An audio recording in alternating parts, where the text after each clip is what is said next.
So I don't believe, kasi the secretary is always available and dun sa lahat ng napaka-importante bill nandito. So actually, I thank the majority leader for mentioning that because I think it's really a mabigat na wake-up call sa atin. Remember during the pandemic, ang pagputok ng Taal, there were certain areas in Batangas hindi tinantanan.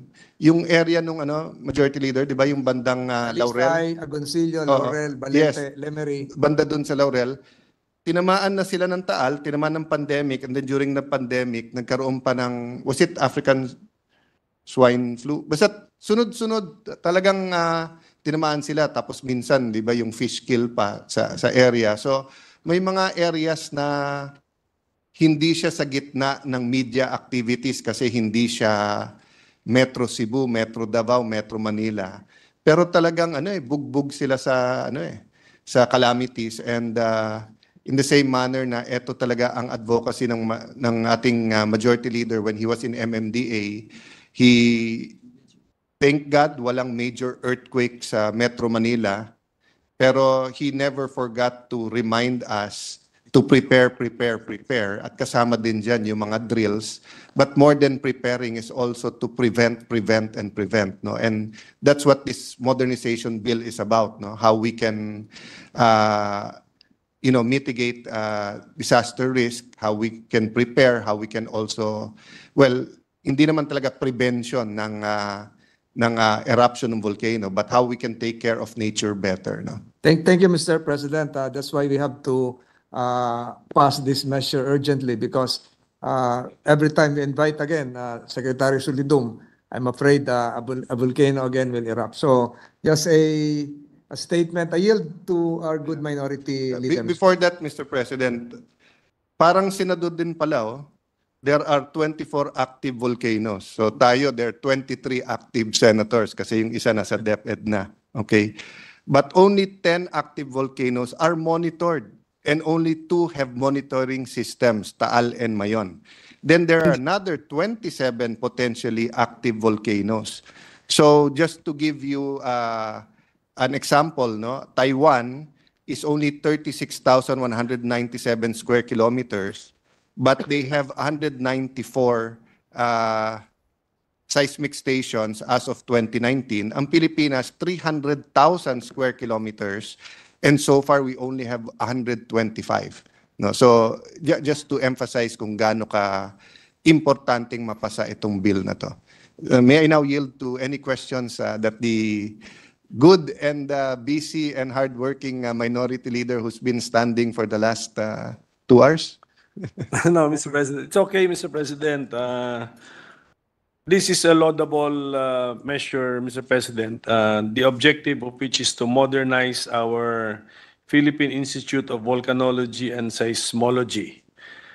Okay, so actually I congratulate our sponsor because he has actually discovered a way to predict when our volcanoes erupt.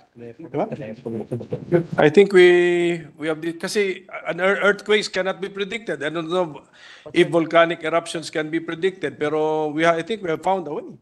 We just have to invite the proper personality into our session, and then we know that a volcano is about to erupt.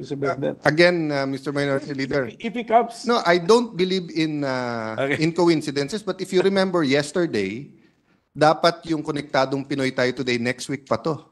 Nag-usap lang tayo kahapon na next week na yan, eto, and then biglang yung Taal nandyan. So, somehow, it's really a signal to us. No?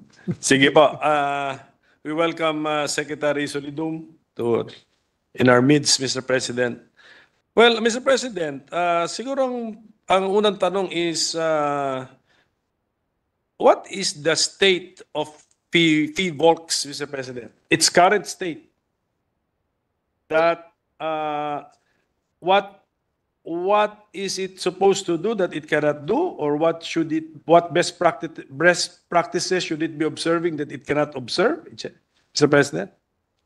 Well, let me use my own analysis and allow me to use something that mas alam ng generation natin na hindi muna ako magsa-cellphone or tablet, TV, no?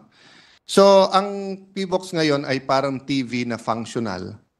Pero you can only watch channel 2, 5, 7, 9, 13. Walang UHF, walang cable, wala pang YouTube. So they're doing their best based on what equipment we bought. But as I said kanina, no, 300,000 square kilometers, only 125 seismic stations. And with 24 active volcanoes, dalawa lang yung kompleto.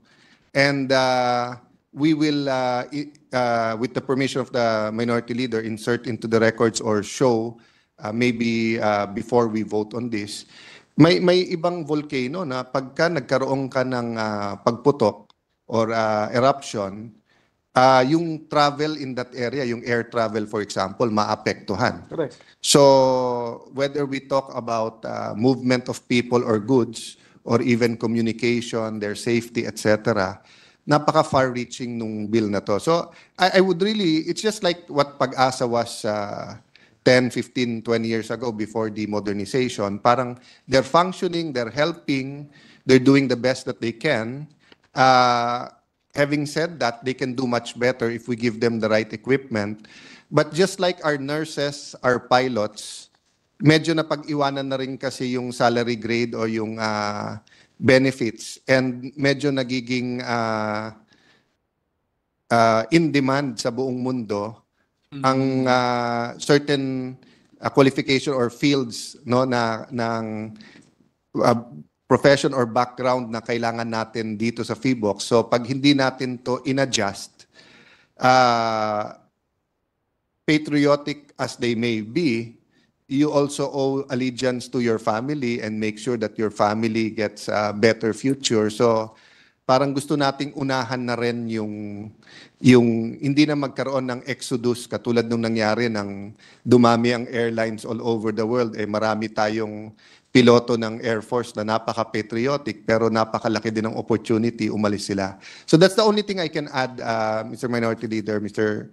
President, na basically it's a modernization bill, it's a coordination bill, it's a bill that provides for master planning, but more than that, it really tries to, as much as possible, I mean, if tatanggalin natin yung salary standardization, better, but we won't do that. And hindi rin naman sila unique, di ba? I mean, there are certain talagang areas where technical people are in demand. So, but we're trying to at least raise the minimum para doon naman sa iba na gustong manatili sa bansa and serve the government will at least have a better future for their family.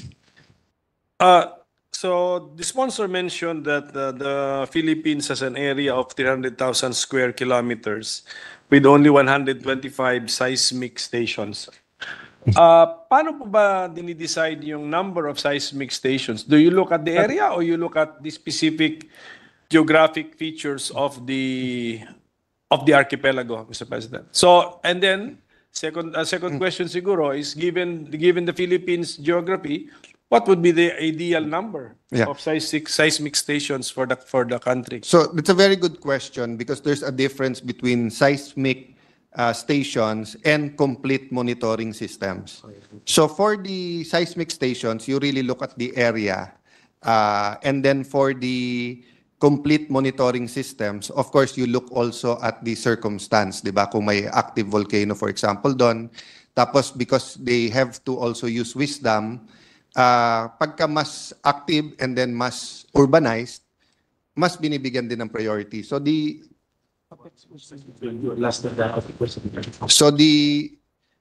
ideal is one seismic monitor for every 1,000 square kilometers. So we should have 3,000.